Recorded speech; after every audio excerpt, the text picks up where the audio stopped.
हाँ, 7वां सूत्र है 11वें प्रकरण का। ब्रह्म से लेकर तृण पर्यंत मैं ही हूँ। ब्रह्म से लेकर तृण पर्यंत मैं ही हूँ, ऐसा जो निश्चय पूर्वक जानता है वह निर्विकार, शुद्ध, शांत और प्राप्त अप्राप्त से निवृत्त होता है, यानी मुक्त होता है।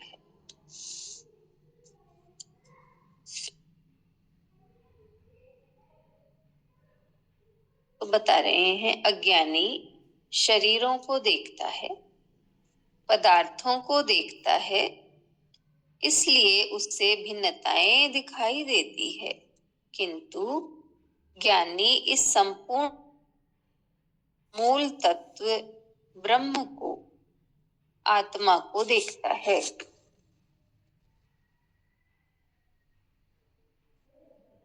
जिससे इस सृष्टि का अस्तित्व है, इसलिए उसे इस संपूर्ण सृष्टि में एकता दिखाई देती है।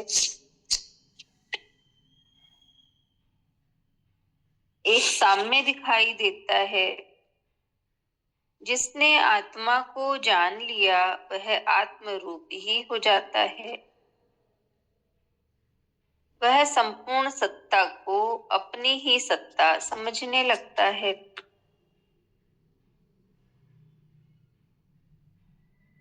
भिन्न भिन्न शरीरों एवं भिन्न भिन्न आत्माओं का अज्ञान समाप्त हो जाता है।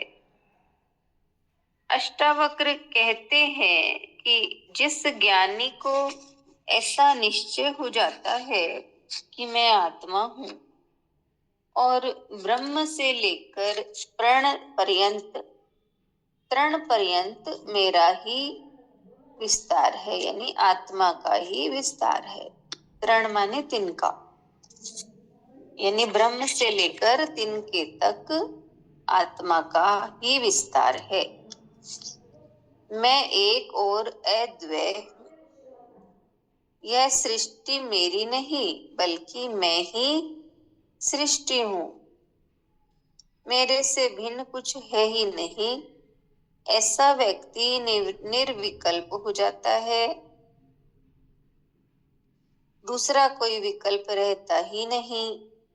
वही व्यक्ति शांत और शुद्ध हो जाता है, निखालिस स्वर्ण हो जाता है। जितनी विकृति, विजातीय अशुद्धता थी, सब दूर हो गई। अब ऐसा व्यक्ति प्राप्त से भी मोह नहीं करता, न अप्राप्त की चिंता करता है। दोनों से सर्वथा मुक्त हो जाता है। ऐसा व्यक्ति ही कह सकता है कि सब कुछ मेरा है अथवा मेरा कुछ भी नहीं है। यही ज्ञानी की स्थिति है, यही मुक्ति है। इतना ही है। यही बताया कि अज्ञानी शरीर को देखता है, पदार्थों को देखता है, इसलिए उससे सब अलग अलग नजर आते हैं, व्यक्ति अलग, वस्तुएं अलग। लेकिन जो ज्ञानी है वो पूरी सृष्टि को आत्मा देखता है, यानी पूरी सृष्टि के मूल में परमात्मा ही है, ब्रह्म है। तो वो इस सृष्टि को आत्मा ही देखता है, इसलिए उसे सब एक ही नजर आते हैं। तो यही बताया कि उसे, उसके भीतर में जो ये अज्ञान होता है कि सब अलग अलग है, शरीर सबके अलग, वस्तुएं अलग, सबकी आत्माएं अलग, वो भेद खत्म हो जाता है। उस सब में वो उस एक परमात्मा को ही देखता है, यानी ब्रह्म से लेकर तृण तक केवल ब्रह्म ही है या फिर मेरा ही विस्तार है। खुद को वो आत्म स्वरूप देखता है तो यही पाता है कि ब्रह्म से लेकर तृण तक मेरा ही विस्तार है। मैं ही सृष्टि हूँ। ये नहीं कहता कि यह सृष्टि मेरी नहीं बल्कि मैं ही सृष्टि हूँ, मुझसे भिन्न कुछ भी नहीं। इस तरह जो ज्ञानी है वो निर्विकल्प हो जाता है, और ऐसा व्यक्ति ही शांत और शुद्ध होता है, स्वर्ण स्वर्ण के समान।